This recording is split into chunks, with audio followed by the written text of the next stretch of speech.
कई सारे ऐसे क्राइम होते हैं जिनके बारे में शायद हमारा आपका रवैया ऐसे ही होता है कि अरे ठीक है, हो गया, कोई मामूली सा जुर्म होगा, मामूली सी चीज़ होगी, इसमें इतना परेशान होने की क्या ज़रूरत है। एक बना हुआ है, पता नहीं क्यों हम लोगों के जहन में, कि जब तक मर्डर, रेप, डकैती, इस तरह की बड़ी चीज़ें नहीं होती हैं तो उसकी तरफ से बड़ा वो रवैया भी उदासीन सा होता है, जब तक खुद पे ना बीते। अच्छा, हर क्राइम अपने अपने दौर में पहली बार तो होता ही होगा। जैसे अब साइबर क्राइम, आज से अगर बात करें हम 10-12 साल पहले, 15 साल पहले, तो किसी ने सोचा नहीं था कि अब इस तरह के क्राइम होंगे कि कोई घर में बैठा हुआ और एक मोबाइल या लैपटॉप उसके हाथ में है और आपको पूरा कंगाल कर गया, दूर बैठे हुए। या फिर अलग अलग तरीके हैं, फ़ोन करके आपके बैंक, आपकी KYC, आपके पासवर्ड सब कुछ चुरा लेते हैं और बिना किसी खून खराबा के बड़े प्यार से आपको कंगाल बना देते हैं। तो ये नई चीज़ें आई। CCTV कैमरे आए तो पता चला कि इससे भी बहुत सारे क्राइम को सुलझाया जा सकता है। फॉरेंसिक आई, उससे पता चला कि इससे फिंगरप्रिंट से लेके DNA और उसके ज़रिए भी मुजरिमों का बचना मुश्किल है। तो जब भी दौर चेंज होता है, नई चीज़ें आती हैं और हर दौर में नए नए क्राइम भी आते हैं। इसी तरीके से बात 80s की है, 1980s। एक नया क्राइम इस देश में पहली बार उसने दस्तक दी थी और ये जब क्राइम नया नया आया तो खुद बाकी लोगों को छोड़िए, पुलिस को ये पता नहीं था कि इसको किस सेक्शन में दर्ज करें, इस क्राइम को। इसको चोरी में करें या इसको रॉबरी में करें, लूट में करें, डकैती में करें, किस में करें, क्योंकि उनके लिए बड़ी अजीब सी चीज़ थी ये जब नया क्राइम हुआ। लेकिन बाद में आज हर शहर इस क्राइम से दो चार है। चेन स्नैचिंग, झपटमारी, ये एक बड़ी छोटी सी चीज़ लगती है लेकिन ये बड़ा संगीन क्राइम है। इसमें कोई शख्स, ख़ासतौर पर अब चेन या फिर आपने कान में कुछ पहना है, गले में कुछ पहना हुआ है, तो सब फीमेल ही होती हैं, महिलाएं, और वही इसका शिकार होती हैं। अमूमन ऐसे शिकारी जो होते हैं वो या तो पैदल होते हैं या फिर किसी दोपहिए पे होते हैं, स्कूटर पे, मोटरसाइकिल पर। कार वार में बैठे हुए लोग कम से चेन स्नैचिंग करते हैं, इसलिए उनको भागने में दिक्कत होती है। तो 1980s की बात है, बेंगलुरु में, उस वक्त बेंगलुरु की तस्वीर ये थी पूरे देश में कि जितने भी लोग अपने सर्विस से रिटायर हो गए हैं वो आओ बेंगलुरु में बस जाओ, क्योंकि यहाँ का मौसम बहुत शानदार है, शाम होते ही पूरे मौसम बदल जाता है। तो रिटायर्ड लाइफ जीने के लिए बेंगलुरु बहुत खूबसूरत जगह है। और 80s में ना उस वक्त ट्रैफिक की मारामारी, ना इतना शोर, ना इतनी आबादी, करीब 30 लाख की कुल आबादी थी बेंगलुरु की उस वक्त। तो जितने रिटायर्ड लोग थे उनकी पसंदीदा जगह थी बेंगलुरु, जाकर वहाँ छुट्टी मनाओ और वहीं बस जाओ। क्राइम व्राइम भी नहीं हो रहा था, ये सब IT हब तो बाद में बना, तब तो था ही नहीं। और ये वो दौर था जब ना CCTV कैमरा आया था, ना मोबाइल था, तो ऐसी कोई टेक्नोलॉजी भी नहीं थी। टीवी के नाम पे दूरदर्शन हुआ करता था। बड़ी शांत जिंदगी लोग जी रहे थे। लेकिन अचानक 83 में इस शहर में एक नए तरह का क्राइम आता है। हुआ यह कि कुछ महिलाएं जा रही थी, सुबह और शाम के वक्त की बात है जब भीड़ थोड़ी बहुत होती है, ऑफिस जाने का वक्त। कोई बाइक पे आया और उसने झपट्टा मारा और महिला का जो है गले से चेन लिया और चला गया। 1-2 महीने के कान में झुमके वुमके टाइप के थे, वो उसने खींचा, कान तक कट गया। तो शुरू में पुलिस को लगा कि अब इसमें क्या केस दर्ज करें, फिर भी उन्होंने कहा चलो चोरी का केस दर्ज कर लेते हैं। चोरी का केस दर्ज कर लिया। अब बेंगलुरु शहर में 1983 में यह सिलसिला शुरू हुआ और अचानक ये सिलसिला बढ़ने लगा। अब बार बार जब महिलाएं कंप्लेंट लेकर पुलिस स्टेशन पहुंचे तो पुलिस को लगा ये कौन सा क्राइम आ गया है। वो जब भी आए बताएं, हम गुजर रहे थे, एक मोटरसाइकिल या स्कूटर पर बैठे हुए 2 लोग थे, अचानक झपट्टा मारा, चेन खींचा और भाग गए। तो पहले तो पुलिस ने ध्यान नहीं दिया। अपने यहाँ वैसे भी ये है कि ये सब चीज़ें जब तक आम गरीब लोगों के साथ हो रहा, चुपचाप बैठे रहो। तो ये चलती रही झपटमारी। इत्तेफाक से एक रोज़ एक बड़ी पावरफुल लेडी, जो वहाँ की पॉलिटिशियन, उनके घराने की ताकतवर, वो शॉपिंग करने के लिए बेंगलुरु के एक भीड़ भाड़ वाले मार्केट में जाती हैं। कार से उतरती हैं और जा रही होती हैं। अचानक सड़क किनारे एक बाइक तेज़ी से आती है, झपट्टा मारते हैं और उनके गले का चेन खींचकर भाग लेते हैं। अब मामला एक पावरफुल लेडी का, जिनकी पहुंच सीधे चीफ मिनिस्टर तक। तो उस वक्त जो वहाँ के चीफ मिनिस्टर थे आपके बेंगलुरु के, वो थे रामाकृष्ण हेगड़े। तो रामाकृष्ण हेगड़े की वो परिचित थी चीफ मिनिस्टर की। अब उनके साथ ये झपट मारी।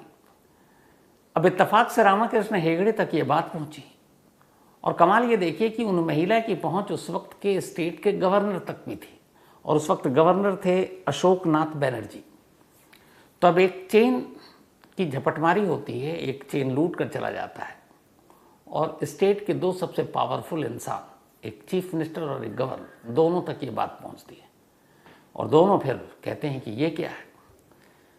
इसका अगले दिन बेंगलुरु के पुलिस कमिश्नर को बुलाया जाता है और कहा जाता है भाई ये क्या है, मतलब अगर एक इतनी रेपुटेटेड, इतनी पावरफुल लेडी सेफ नहीं है आपके शहर में सड़क पर, तो फिर आम लोगों का क्या होता होगा। और ये है क्या चीज़ है ये जो छीन के जा रहे हैं आप लोगों के कानून की डिक्शनरी में इसको क्या नाम रखा आपने। मतलब ये भी नहीं पता था कि ये जो चेन स्नैचिंग है ये क्या है। चेन स्नैचिंग टाइप के नाम भी नहीं था उस वक्त, ये एकदम नया नया तरह का क्राइम था। तो कहा गया कि आप इसको देखिए। उस वक्त पद्माकर गणपत बेंगलुरु के पुलिस कमिश्नर थे। अब एक साथ चीफ मिनिस्टर और गवर्नर की तरफ से फ़ोन आ रहा है, बड़ी शर्मिंदगी कि ये कौन सा क्राइम है। उन्होंने अगले दिन ही पूरे टॉप पुलिस ऑफिशियल की मीटिंग बुलाई। उन्होंने कहा कि ये नए तरह का क्राइम है, तो पहले तो बताओ ये हो क्या रहा है। तमाम पुलिस स्टेशन से रिपोर्ट मंगाई गई। तो पता चला कि पिछले एक साल में ऐसे 45 केस तो हो चुके हैं। अब इसमें कई जो महिलाएं थी वो विटनेस भी थी। तो ज़्यादातर जो विटनेस थी उनका ये था कि दो लड़के हैं, वो बाइक पे बैठे होते हैं, जो पीछे वाला होता है वो चेन छीनता है और उसके बाद निकल लेता है। ज़्यादातर लोगों ने जो बताया दोनों हेलमेट पहनते हैं। शर्ट जो उनको शर्ट पहनते हैं उसका कलर तो उनका हमेशा चेंज होता रहता है। जो अलग अलग जगहों के विक्टिम ने ये स्टेटमेंट दिया कि इस तरह की शर्ट थे, लेकिन दूसरे ने कहा इस तरह की शर्ट, तीसरे ने कहा इस तरह की शर्ट। लेकिन कॉमन स्टेटमेंट एक था, और वो ये कि सभी ने ये स्टेटमेंट दिया कि जो दोनों थे दोनों ने नीले रंग का हेलमेट पहन रखा था, ब्लू कलर का। तो ब्लू हेलमेट, शर्ट अलग अलग, और जो उनकी बाइक थी उस बाइक पे कुछ एक ख़ास निशान थे, लकीरें टाइप। अब इसके बाद आगे और जांच की गई कि भैया ये कहाँ कहाँ। तो पता चला कि हमेशा महीने के फर्स्ट सेकंड तारीख को ये ज़्यादा होता है, और सुबह और शाम जब पीक आवर होता है तब ज़्यादा चेन स्नैचिंग होती है। तो कमिश्नर साहब सबसे पूछ रहे हैं। फिर उन्होंने पूछा कि अच्छा आप लोग रिपोर्ट क्या लिखते हैं, क्योंकि उनसे चीफ मिनिस्टर पूछ चुके हैं कि ये कौन सा क्राइम है, कैसे आप इसको डिफाइन करते हैं। तो उन्होंने पूछा कि भाई तुम लोग ये जो हो रहा है इसको क्या रिपोर्ट लिखते हो। सब इधर उधर मुँह देखने लगे। फिर उन्होंने कहा साहब ये तो चोरी है, तो हम इसको चोरी में ही, थेफ्ट में ये FIR दर्ज करते हैं। तो उन्होंने कहा यार ये कैसी चोरी है कि जिसका सामान चोरी हो रहा है उसकी आंखें खुली हुई हैं, सामने चोर है और वो उसको लेकर छीन के जा रहा। तो ये चोरी के डेफिनेशन में तो आता नहीं है, चोरी के कानून में तो डेफिनेशन कुछ और है। तो उन्होंने कहा साहब कभी इससे पहले ऐसा क्राइम तो हुआ नहीं, अब ये क्राइम ही नया नया पैदा हुआ है, और हमने अपनी देख ली कानून की किताब IPC CRPC, उसमें इस तरह की चीज़ ही नहीं है कि कोई गले से चेन झपट रहा है, तो हम उसको किस धारा में केस को दर्ज करें। तो फिर बड़ी मीटिंग हुई, सलाह ली गई कानून के जानकारों से। फिर तय हुआ कि नहीं, अब ये थेफ्ट में ये मामला नहीं जाएगा, अब ये जाएगा रॉबरी में, लूट में, क्योंकि उसके मुकाबले उसकी सज़ा थोड़ी ज़्यादा भी है, और इसमें ख़तरा भी होता है कि कहीं कई बार कुछ लेडी गिर गई झपटमारी में, कुछ के कान कटे, कुछ के गले पे कटने के निशान आए। तो जब ये सारी डिटेल आ गई तो फिर कमिश्नर साहब ने एक और मीटिंग बुलाई और कहा कि अब जितनी पुलिस है वो बाकी जितने केस हैं वो अभी रहने दो, और पूरी बेंगलुरु पुलिस का काम सिर्फ एक है, इस चेन स्नैचिंग को रोकना और उस स्नैचर को पकड़ना जो ये काम कर रहा है। और अब लगभग 2 साल 83 से 85 तक हम पहुंच चुके हैं, और ये चेन स्नैचिंग का वो जारी है। तो उन्होंने एक ख़ास टीम बनाई, स्पेशल टीम, और उस टीम को ये काम सौंपा। और उस टीम को जब बनाया गया तो उस ऑपरेशन का नाम रखा गया ऑपरेशन टाइगर। अब ऑपरेशन टाइगर इस देश में ये पहली और इकलौती एग्जाम्पल है। ये किस लिए बनाया गया? स्नेचर को पकड़ने के लिए, झपटमारों को पकड़ने के लिए, क्योंकि ये शहर के लिए एक नया क्राइम था। तो अब एक खास टीम बनाई गई।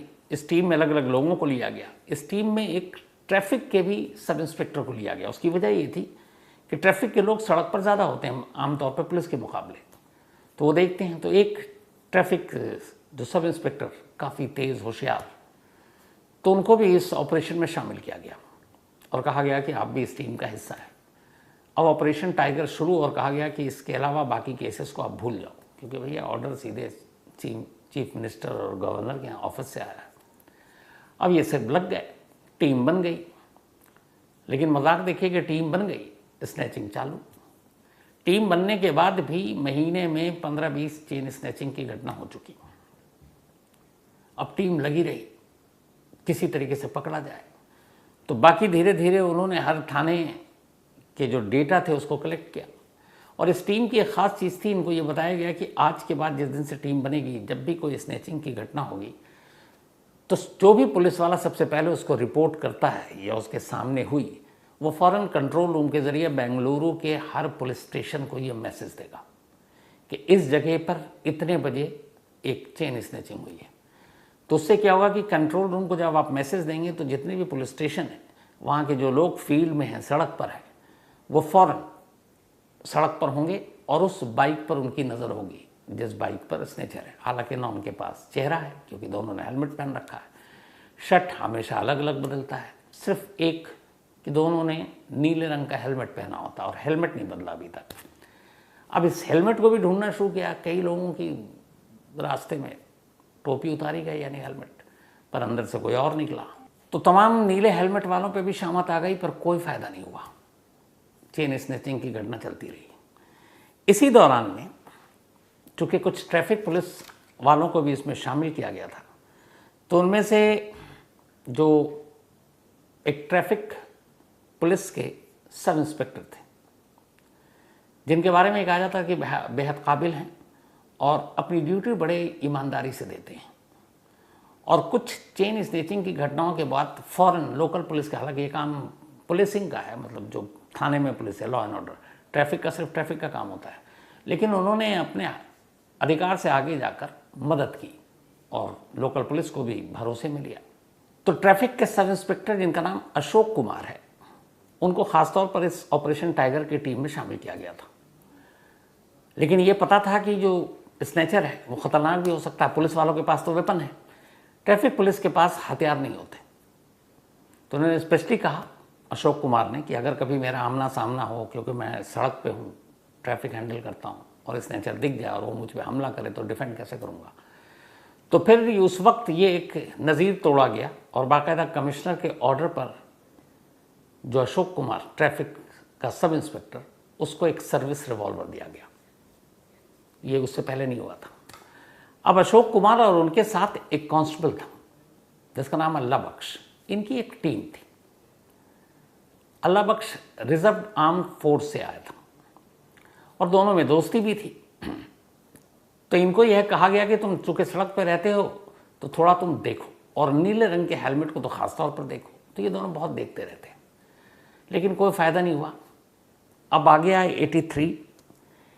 83 के बाद भी चेन स्नैचिंग की घटना जारी रही। अब 2 साल पूरे होने वाले हैं, उसके बाद अब 84 का साल आ गया, 1984। 23 अक्टूबर वो तारीख थी। अशोक कुमार परेशान, चेन स्नैचर पकड़ नहीं रहा, वो घटनाएं होती जा रही हैं, उधर कमिश्नर भी परेशान, उधर सीएम और बाकी लोग ये कह रहे हैं, और न्यूज़पेपरों में भी आने लगा क्या तुम एक छोटे मोटे, उनकी नज़र में ये छोटी मोटी चीज़ें थी, इसको नहीं पकड़ पा रहे हो, तो बड़े क्राइम जब होंगे तो कैसे तुम हैंडल करोगे। तो सभी परेशान, और इसी परेशानी में दिन रात वो इधर उधर झोंके जा रहे हैं, लेकिन स्नैचर इतना होशियार कि हाथ में ही ना आए। 23 अक्टूबर 1984 को एक अजीब इत्तेफाक होता है। अशोक कुमार अपने साथी कांस्टेबल अल्लाह बख्श के साथ एक बेंगलुरु में साउथ इंडियन फिल्म रिलीज़ हुई थी, उसको उनको देखने का प्लान था शाम का वक्त। तो ये दोनों पहुंच जाते हैं शाम को उस थिएटर में टिकट लेने के लिए, एडवांस कि पहले टिकट ले लो, पता नहीं हाउसफुल मिले ना मिले। तो ये वहाँ जाकर सिनेमा हॉल के बाहर खड़े हुए हैं और टिकट लेने के लिए जाते हैं। अल्लाह बख्श चला जाता है काउंटर पर, अशोक कुमार अपनी बाइक के पास खड़े हुए हैं। तभी कंट्रोल रूम के थ्रू और उनके वॉकी टॉकी पे मैसेज आता है, जहाँ पे ये थे उससे थोड़ी दूरी पर एक चौक पर एक चेन स्नैचिंग की घटना हो गई। और कहा गया कि वो उसी तरफ भागा, उस सिनेमा हॉल की तरफ, इत्तेफाक से जिस सिनेमा हॉल पे ये खड़े हुए थे।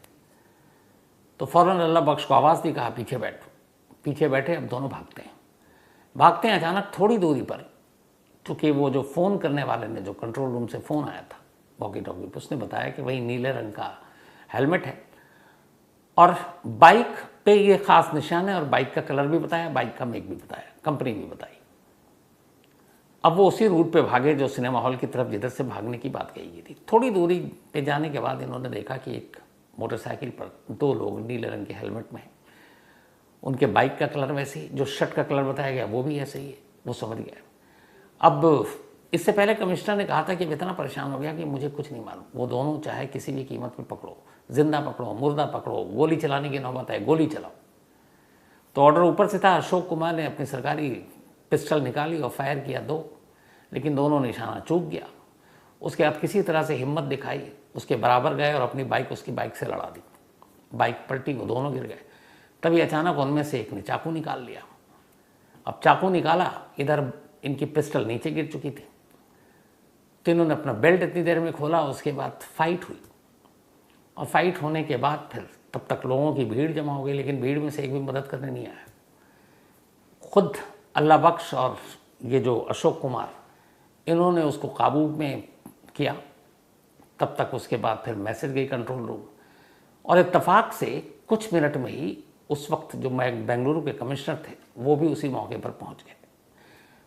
इनको पकड़ने के लिए वो इतने बेचैन थे कि उन्होंने कहा था कि जब तक ये पकड़ेगा नहीं, मैं हर रोज़ कुछ ना कुछ देर तक कंट्रोल रूम में खुद बैठूंगा, ताकि कहीं से मैसेज आए तो मैं भी मौके पे जाऊं। और इत्तेफाक से उस दिन भी ये मैसेज आया, और कमिश्नर साहब बैठे हुए थे कंट्रोल रूम में। वो अगले कुछ मिनट में मौके वारदात पर पहुँच जाते हैं। वहाँ देखते हैं कि ये दोनों चंगुल, बाकी पुलिस बैकअप टीम आ चुकी थी, उन दोनों को पकड़ा गया। तो कमिश्नर साहब फिर भीड़ से पूछते हैं कि आप लोग इतने लोग खड़े हुए हैं, तो ये 2 पुलिस वाला 2 बदमाशों को काबू करने की कोशिश कर रहा, आप लोगों ने पुलिस की मदद क्यों नहीं की?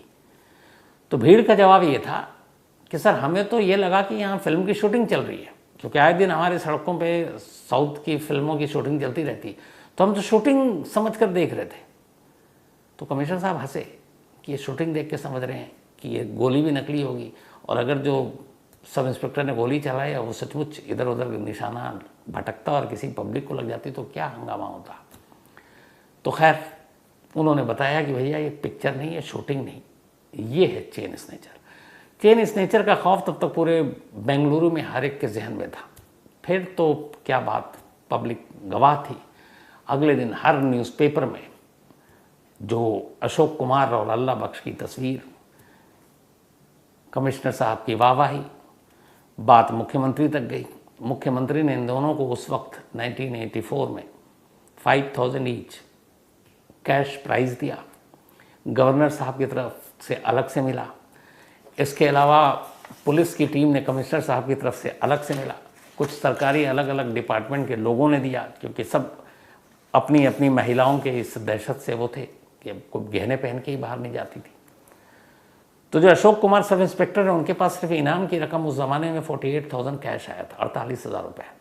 उन्होंने 48,000 से एक प्लॉट ख़रीदा बेंगलुरु में, और फिर घर बनाया। वो घर आज भी उनके पास वहीं है। अब पता नहीं उसकी कीमत कितनी होगी। उधर इन दोनों को फिर बाद में कोर्ट में पेश किया गया। जो 2 लोग पकड़े गए थे उनके नाम थे नरेंद्र और नारायण। ये दोनों भाई थे। 7 साल की कोर्ट ने सज़ा सुनाई।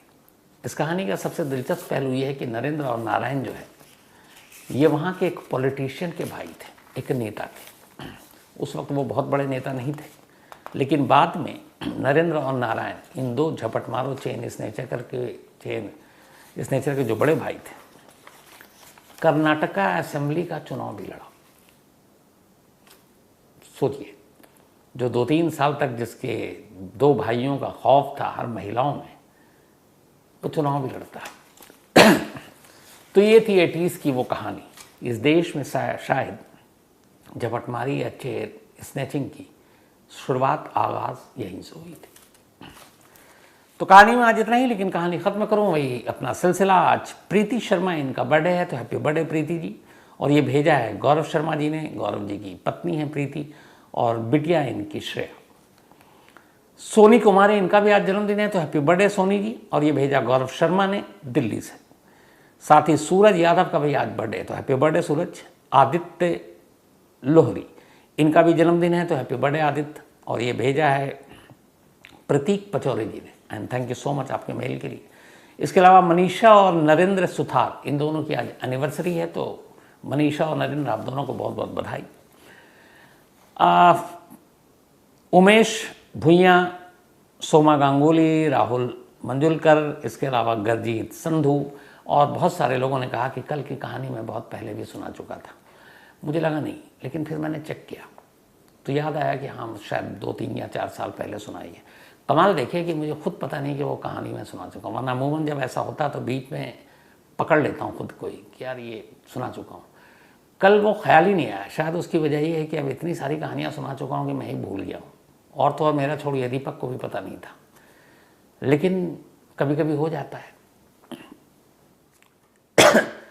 और गुरजीत संधू जी ने कहा कि आपके नाम पे बहुत सारे और भी जगह पे आपकी कहानियाँ चलती हैं, तो क्या वहाँ वो सब भी है? तो नहीं, बिल्कुल सिर्फ यही है। बाकी अपने बहुत सारे भाई लोगों ने चला रखी है। क्या कहूँ अब। इसके अलावा सुमन सिंह एक कहानी की फरमाइश की है। Aditya Laksar and Ankit, thank you so much. साथ ही मोहिंदर यादव, थैंक यू, और एक कहानी की फरमाइश की है। तो कहानी में आज इतना ही। अब आपसे मुलाकात है कि कहानी में मंडे को, लेकिन फॉलो अप में कल रात 9 बजे, संडे है कल। फॉलो अप में एक ऐसे मंत्री की कहानी जिसका मर्डर अब से 49 साल पहले हुआ, 49 ईयर एगो। अगले साल 50 साल हो जाएंगे, मतलब आधी सदी। आधी सदी में भी उस मिनिस्टर के उस कत्ल का फाइनल फैसला नहीं है। अब आधी सदी के करीब बाद, 49 साल बाद, दिल्ली हाई कोर्ट ने अभी 7 अप्रैल को ये कहा है कि इस केस को सीबीआई फिर से जांच करे, इसलिए कि जिन कातिलों को उन्होंने पकड़कर कोर्ट के सामने पेश किया और उनमें से 4 को उम्र कैद की सज़ा भी दिला दी, खुद उन मंत्री के घर वालों का ये कहना है कि ये सब बेकसूर है, असली गुनहगार पकड़े ही नहीं गए। तब उस मिनिस्टर के रिलेटिव के कहने पर दिल्ली हाईकोर्ट ने 7 अप्रैल को एक फैसला सुनाया कि 49 साल पहले मर्डर किए गए कैबिनेट मिनिस्टर इंदिरा गांधी के दौर के, जब रेल मिनिस्टर थे, उनके कत्ल की दोबारा जांच की जाए। तो फॉलो अप में कल वो कहानी